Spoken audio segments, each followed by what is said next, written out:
아멘.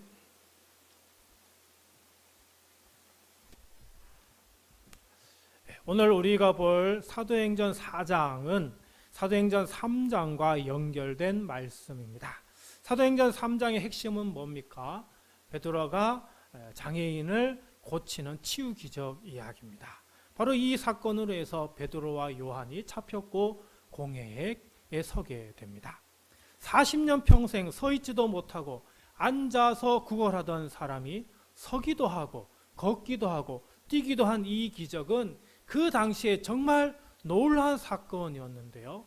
이 사건이 만약 오늘 우리에게도 일어난다면 이 사건도 정말 큰 사건이 될 것입니다.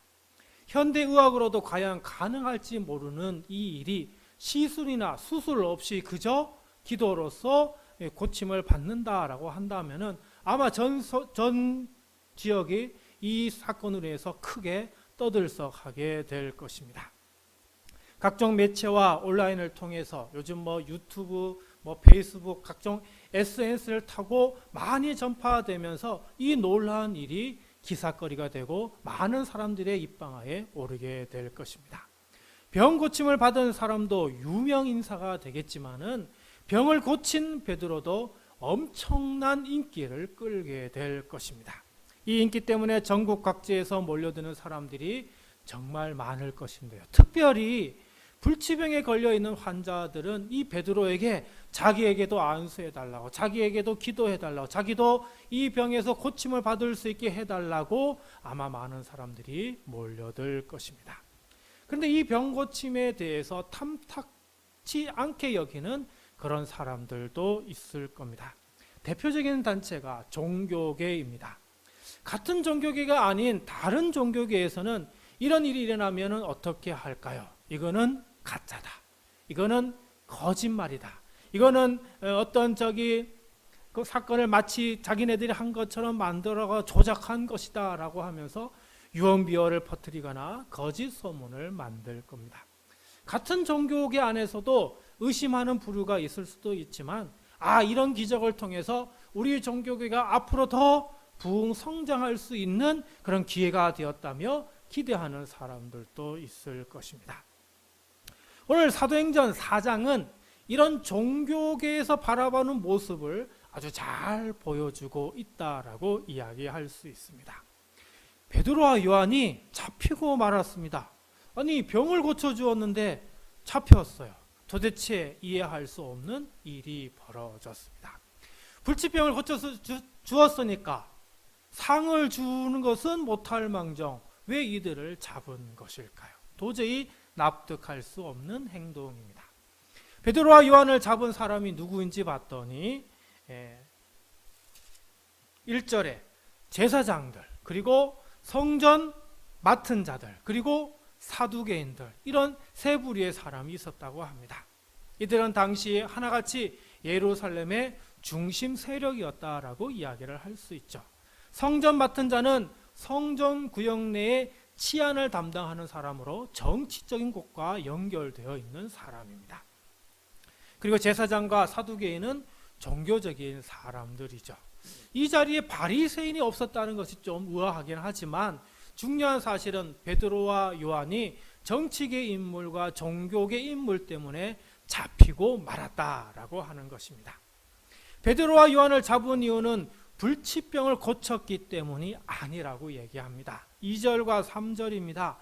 예수 안에 죽은 자의 부활이 있다고 백성을 가르치고 전함을 싫어하여 그들을 잡으매.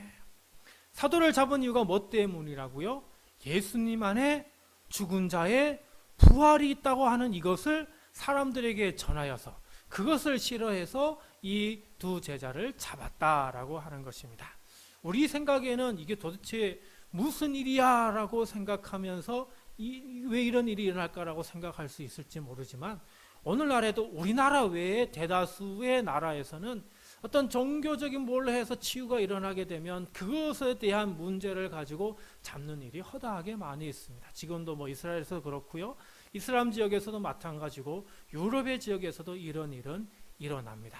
우리 한국만이 종교에 있어서 정말 자유한 나라이기 때문에 우리는 이걸 잘 이해할 수는 없지만 다른 나라 지역에서 사는 사람들은 이걸 충분히 공감하고 이해를 한다고 합니다.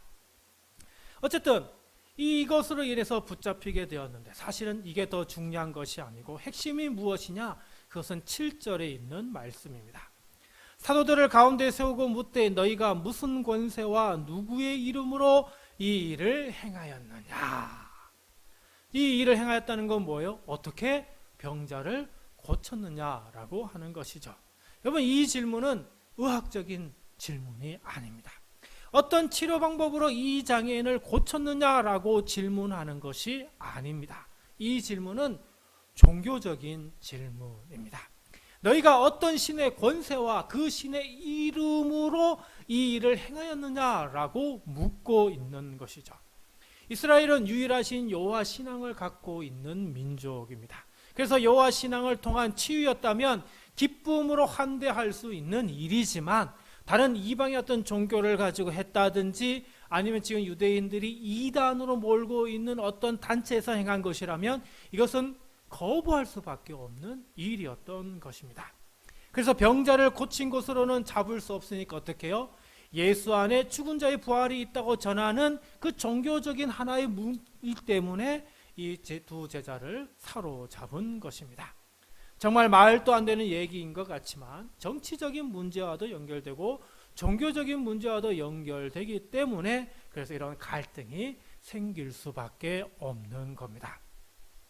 오늘날에도 신앙생활 하는 데 있어서 정치와 종교는 떼려야 뗄 수 없는 관계입니다. 정치계는 종교계를 자기 편으로 끌어들이기 위해서 온갖 편법을 사용합니다. 정치계는 기존의 어떤 여러 종교계에서 이단으로 정죄하는 거기가 돈이 많다 보니까 그들과도 연관되어서 그들을 지켜주고 보호해주는 그런 일도 서슴없이 하고 있습니다. 특히 언론은 종교계에 대한 분위기를 얼마나 많이 조성하는지 모릅니다. 언론은 정치계뿐만 아니라 종교계도 장악하려 애를 쓰죠. 오늘날 우리는 예전처럼 신앙생활 한다고 해서 붙잡히는 일은 사실 없습니다. 그런데 기독교에 대한 이미지가 나날이 갈수록 좋지 않게 되고 말았습니다. 코로나 이후에 정치계와 또 이런 종교계에 인해서 정말 기독교가 나빠질 대로 나빠지고 말았습니다. 이 언론들을 장악한 이들이 우리 개신교에 대한 비판과 조롱 그리고 비난의 글들을 너무나 많이 올리기 때문입니다. 물론 우리 개신교가 잘못하는 일들도 있지만 그러나 잘못하는 것보다는 잘하는 일이 훨씬 더 많음에도 불구하고 우리 사회 분위기는 이렇게 바뀌고 있습니다. 근데 요즘 우리를 더욱 힘들게 하는 부류는 바로 이단들입니다. 이단들이 무서운 이유는 뭐냐면 언론을 거의 장악을 했습니다. 이단들이 돈이 많다 보니까 언론을 다 사기도 하고 직접 언론을 세우기까지 합니다. 이 언론들이 대체적으로 가장 중심으로 하는 게 뭘까요? 개신교에 대한 비판, 조롱의 글을 아주 자세하게 상세하게 올립니다. 특히 개신교에서 일어나는 일들은 전부 다 거짓말이고 잘못된 교리고 엉터리라고 하면서 이런 글들을 많이 올리게 되죠.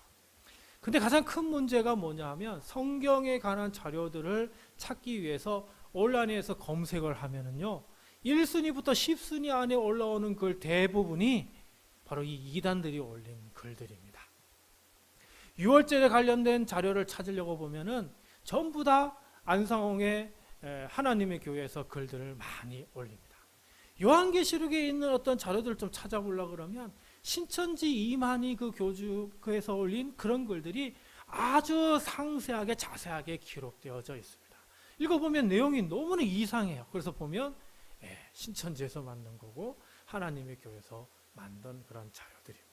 이제는 정통계에서 만들어 놓은 자료들을 찾으려면 한참 밑으로 내려가야 되고 1, 2, 3, 4, 5, 6 있으면 한 3번, 4번 가야 겨우 한두 개를 찾을 수가 있습니다. 그만큼 이단들이 언론을, 매체들을 장악하고 있습니다. 요즘 길거리에서 활동하는 종교도 보면 요즘은 이제 이단들이 아주 중심 세력이 되었습니다. 우리 동네 아파트와 상가에서 그 사거리, 연결되는 사거리에 보면 이단이 가판대를 열어놓고 거기에서 전도하고 있는 걸 볼 수가 있습니다. 이 지역의 가장 큰 교회인 그 교회에서 밖에 나가서 활동하는 건 저는 사실 한 번도 본 적이 없습니다. 우리 교회도 앞으로 커서 이렇게 좀 활동을 해야 되는데 아직 그렇지 못해서 너무나 아쉽지만, 그 거리에서 그들이 가지고 있는 어떤 교리를 전하는 것, 홍보가 얼마나 되겠느냐 생각할지 모르지만 확실히 홍보 효과는 크게 있음을 알 수가 있습니다. 빨리 우리 교회가 정말 성장해서 이단들보다 더 열심히 활동하고 그리고 복음을 전하는 그 일을 우리가 해야 합니다. 잘못된 교리와 성경 공부에 현혹되어 있는 이들을 우리 교회가 정말 바른 바른 성경 공부와 그리고 바른 신앙으로 가르치고 교육할 수 있어야 하는 것이죠. 정말 이 지역을 위한 건강한 교회가 될 수 있도록 우리 모두 함께 협력해 주시고 기도해 주십시오. 그래서 이 지역이 하나님의 권세와 예수 그리스도 이름의 능력이 있는 곳으로 우리 모두 함께 만들어 가야 하겠습니다. 베드로와 요한이 잡히고 하루가 지나고 이틀이 되었습니다. 5절과 6절입니다. 이튿날 관리들과 장로들과 서기관들이 예루살렘에 모였는데 대제사장 안나스와 가야바와 요한과 알렉산더와 및 대제사장의 문중이 다 참여하여. 자, 이튿날 베드로와 요한은 더 높은 사람들을 만나게 됩니다. 바로 종교계의 거물들이죠. 이 종교계 중심 인물들이 모인 이유는 어제 그 사건에 대하여 공식적으로 회의하기를 위해서 모인 것입니다. 당시 제사장은 가야바였습니다. 가야바 앞에 있는 이름 안나스는 가야바 이전에 대제사장을 했었던 사람이죠. 그런데 요한과 알렉산더는 어떤 사람인지 정확하게 알 수가 없습니다. 앞으로 대제사장이 될 후보인지 아니면 지금 안나스의 어떤 집안에 있는 뭐 형제라든지 뭐 그런 사람인지 전혀 알 수가 없습니다. 그리고 거기에는 또 누가 있다고요? 대제사장의 문중이 있다는 겁니다. 지금 유대계 종교계를 장악하고 인물들이 지금 한 자리에 모여서 베드로와 요한을 이제 신문하기 위해 서 있게 된 것이죠. 이때 공회에서 대제사장이 물은 질문은 7절입니다. 다시 7절 보겠습니다.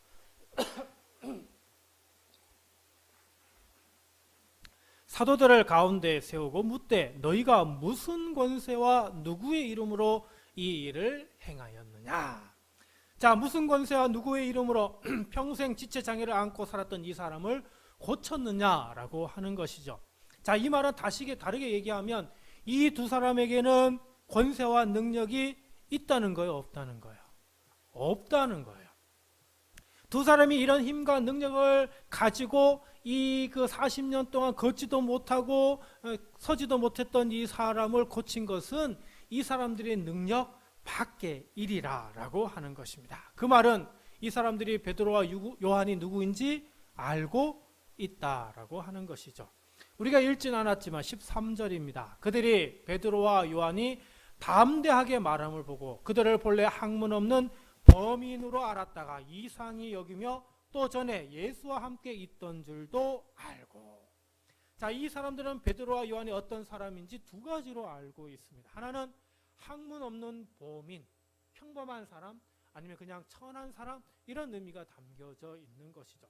당시의 엘리트, 당시에 정말 똑똑한 사람들이 배웠던 그 학문을 한 번도 이수한 적이 없었던 사람이었기 때문에 이 두 사람을 인정하지 않았던 것입니다. 그리고 그 전에 자기들이 죽인 예수님과 함께 다녔던 인물이라는 것까지도 알고 있었던 것이죠. 이 두 가지를 조합해 봤을 때 베드로와 요한이 이 불치병에 걸려 있었던 장애인을 고친다는 것은 불가능한 것이다 라고 생각을 했었던 것이고, 이렇게 기적을 일으킬 수 있었던 것은 그 사람의 뒤에 배경이 있다고 생각을 했기 때문입니다. 그래서 너는 무슨 권세와 누구의 이름으로 이 일을 행했느냐며 너의 뒷배경이 누군지를 분명히 상세히 밝히라 라고 이야기를 하고 있는 것이죠. 그래서 이 전체 달라가에서의 핵심적인 구조는 바로 이 7절이 되는 것이죠. 이 질문이 아주 중요한 질문으로 우리가 보면 됩니다. 베드로는 대제사장의 질문을 듣고 곧바로 반응을 합니다. 8절입니다. 이에 베드로가 성령이 충만하여. 자, 베드로가 곧바로 반응을 하는데 먼저 반응하는 분이 있죠. 그분이 누굽니까? 성령 하나님이십니다. 성령 하나님이 지금 베드로에게 임하셔서 성령 충만하게 하여 주셨다라고 하는 것입니다. 자, 이걸 통해서 베드로의 지금 뒷배경이 누구인지 알 수 있습니까? 성령 하나님이신 줄 알 수가 있습니다. 베드로는 혼자 앞에 나서서 뭔가를 할 수 있는 그런 사람이 아닙니다. 베드로는 앞에 나서는 사람 옆에서 그를 도와주고 그를 챙겨주고 그를 협력해 주는 데 있어서는 탁월한 인물인 것이죠. 그래서 예수님이 리더로서 제자들을 데리고 다니면서 활동할 때 그 예수님을 도와 누구보다도 열심히 섬기고 봉사한 인물이었습니다. 그래서 베드로가 예수님의 누가 되죠? 수제자, 으뜸이 되는 제자가 될 수 있었던 것입니다. 그런데 예수님이 죽고 다시 부활하시고 하늘로 승천하시고 난 이후에 이제 12제자의 대표를 가린다라고 한다면 당연히 누가 되어야 할까요? 베드로가 되어야 할 겁니다. 이제 초대교회 사람들이 많이 모이게 되었습니다. 120명에서 3,000명에서 다시 5,000명으로 늘어가는 이때에 이 사람들이 이끌 대표자, 수장이 필요한데요. 우리가 객관적으로 생각하면 누가 되어야 할까요? 베드로가 되는 게 당연할 겁니다. 그런데 베드로가 예루살렘 초대교회의 수장이 되지 못했습니다. 베드로가 되지 못한다면 예수님의 다른 12제자들 가운데 한 사람이 되어야 할 것 같은데 그 사람들도 뽑히지 않았습니다. 예루살렘 교회 수장이 된 인물은 예수님의 혈육, 예수님의 친동생인 야고보가 되었습니다. 여러분 놀랍지 않습니까? 전혀 뜻밖의 인물이 갑자기 등장했는데 그 사람이 예수님의 친동생 야고보이기 때문입니다. 어쨌든 베드로는 이 수장이 될 수 없었던 가장 큰 이유 중에 하나는 베드로는 그렇게 많은 사람들을 이끌 리더십을 가지고 있지 못했기 때문입니다. 베드로는 혼자서 앞으로 나서는 것을 두려워했고 예수님이 붙잡혔을 때도 도망갔고 예수님이 부활하신 것을 만나고 난 이후에도 고향으로 도망가던 그런 인물이었던 것입니다. 그런데 오늘 베드로가 어떻게 해요? 성령의 충만을 받아서 어떻게 담대하게 그 사람들 앞에 섰다라고 얘기합니다. 베드로 혼자의 힘으로는 할 수 없는 일을 누가 도와주신 것이죠? 성령 하나님이 도와주신 것입니다. 성령 하나님은 뒤로 도망가는 베드로를 앞으로 나아가게 했습니다. 성령 하나님은 자기는 배운 것이 없고 그저 어부에 불과하다는 그 베드로의 생각을 바꾸어서 사람들 앞에서 담대히 복음을 선포하게 만들었습니다. 성령 하나님은 당대의 거물인 종교 지도자들 앞에 두려워 감히 나설 수 없어 하는 그 베드로가 담대하게 그들 앞에 설 수 있도록 함께하여 주셨습니다. 성령 하나님은 종교 지도자들의 질문에 감히 대답하지조차 못할 베드로의 그 입에 명쾌한 답을 제공해 주신 것입니다. 오늘 살아가는 우리에게도 성령님은 절실히 필요합니다. 성령님은 움츠러 사는 우리들에게 다시 일어서게 하여 주시는 분이기 때문입니다. 성령님은 난 할 수 없어, 나는 아무것도 못해, 나는 무능력해 라고 생각하는 오늘 우리들에게 그런 부정적인 생각, 그런 잘못된 생각을 더 이상 떨쳐버리고 이제 세상 앞으로 담대히 나아갈 수 있도록 만들어 주시는 분입니다. 성령님은 사람 앞에 서지 못하는 우리를 이제 설 수 있도록 도와주십니다. 성령님은 말에 능력이 없는 우리에게 할 말을 주시고 담대하게 선포하게 만들어 주십니다. 신앙생활 하시는 분들 가운데 이전에는 감히 사람들 앞에 말도 못하고 사람들 만나는 것도 두려워하고 힘들어하던 사람이 예수 그리스도를 영접하고 난 이후에 성령 충만함을 받으면서 그의 삶이 완전히 바뀌는 사람들을 참 많이 보게 됩니다. 성령 충만함이 우리를 어떻게 해요? 바꾸고 변화시키기 때문입니다. 사랑하는 성도 여러분, 매사에 자신이 없고 숙기가 없고 늘 나는 못한다고 부정적인 생각을 가지고 삶을 살아가신다면 성령 하나님이 누구보다도 절실히 필요합니다. 성령 하나님의 충만함을 입으시기 바랍니다. 성령 하나님의 역사를 직접 경험하시기 바랍니다. 그러면 성령 하나님께서 우리를 앞으로 나아갈 수 있도록 우리를 일으켜 세워주시고 우리를 담대히 앞으로 나아가게 하시고 뛰어다니며 당당히 오늘 우리의 인생을 열심히 적극적으로 성실히 살아갈 수 있도록 도와주실 것입니다. 성령 하나님이 함께해 주시고 우리에게 힘과 능력을 허락하여 주시는 그 놀라운 경험을 우리 모두 가질 수 있기를 바랍니다. 성령 충만한 베드로는 종교계 대표들 앞에서 그들을 당당하게 부릅니다. 8절입니다. 이에 베드로가 성령이 충만하여 이르되 백성의 관리들과 장로들아. 베드로에게서 전혀 볼 수 없었던 그 말을 지금 하고 있는 겁니다. 9절입니다. 만일 병자에게 행한 착한 일에 대하여 이 사람이 어떻게 구원을 받았느냐고 오늘 우리에게 질문한다면 베드로는 병자를 고친 일을 뭐라고요? 구원을 받은 것이다 라고 그렇게 표현을 하고 있습니다. 그러니까 불치병에서 구원받은 겁니다. 병에서 완전히 구원받은 겁니다. 장애에서 구원을 받은 것이죠. 그래서 이 장애인이 구원받을 수 있었던 그 이유 10절에서 말합니다. 너희와 모든 이스라엘 백성들은 알라. 너희가 십자가에 못 박고 하나님이 죽은 자 가운데서 살리신 나사렛 예수 그리스도의 이름으로 이 사람이 건강하게 되어 너희 앞에 섰느니라. 이 장애인이 구원받을 수 있었던 그 이유는 그 능력과 그 이름은 바로 나사렛 예수 그리스도에게 있다고 베드로는 당당하게 선포하고 있는 것입니다.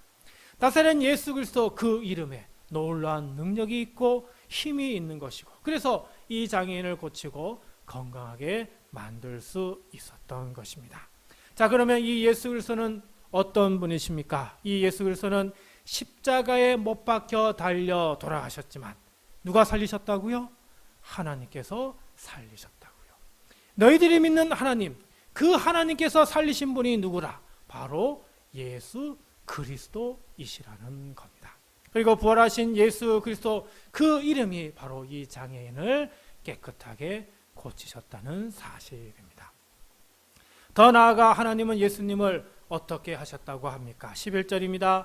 이 예수는 너희 건축자들의 버린 돌로서 집 모퉁이의 머릿돌이 되었느니라. 건축자들의 버린 돌, 유대인들이 바로 버린 돌, 죽인 돌이지만 하나님께서 예수님을 어떻게 해요? 집 모퉁이의 머릿돌로 삼으셨다라고 하는 겁니다. 여기서 집은 어떤 집을 얘기할까요? 하나님의 성전을 얘기를 합니다. 이제 예수님은 하나님의 성전의 머릿돌, 즉 중심이 되신 것입니다. 이전까지는 성전에서의 중심인 사람이 대제사장이었다면 이제는 성전에서 중심 인물인 누가 되는 겁니까? 예수 그리스도가 되셨다는 겁니다. 그래서 우리는 이제 하나님의 전에 나와 예배할 때에 대제사장을 통해서 우리가 하나님의 은혜와 복을 받는 것이 아니라 누구를 통해서? 예수 그리스도 그 이름을 통해서 은혜와 복을 받게 된 것입니다. 그래서 우리는 하나님께 예배하면서 누구를 찾습니까? 예수님을 찾습니다. 예수님을 믿습니다. 그리고 예수님의 이름으로 기도하는 것입니다. 사랑하는 성도 여러분, 우리가 왜 주일이면 이렇게 하나님의 전에 나와 예배하겠습니까? 예수님을 믿기 때문입니다. 예수님이 우리의 모든 죄를 짊어지시고 십자가에 돌아가셨음을 믿기 때문입니다. 예수님의 십자가 죽음으로 우리의 모든 죄와 허물이 용서받았음을 믿기 때문입니다. 또한 우리는 예수님이 사흘 만에 다시 살아나셨음을 믿습니다. 예수님이 부활하셔서 우리에게 새 생명을 주셨음을 우리는 믿습니다. 그리고 예수님의 그 이름에 놀라운 능력과 힘이 있음을 믿고 예수님의 이름으로 우리는 기도를 드립니다. 우리가 왜 주일에 성전에 나오겠습니까? 예수님의 그 이름을 붙잡기 위함입니다. 또한 예수님은 다시 이 땅에 오신다 말씀하셨습니다. 예수님이 다시 이 땅에 재림하신다고 분명히 우리에게 말씀하셨습니다. 그러므로 우리는 깨어 또 하나님을 섬기면서 다시 오실 예수님을 기대하며 기다려야 하는 것입니다. 평생 불구로 살던 이 장애인이 예수 그리스도 그 이름 덕분에 구원을 받은 것처럼 오늘 우리도 예수 그리스도 그 이름으로 구원받은 줄 믿습니다. 사랑하는 성도 여러분, 한평생 예수 그리스도 그 이름을 붙들고 사시기 바랍니다. 예수님의 그 이름에는 권세와 능력이 있습니다. 기도합니다.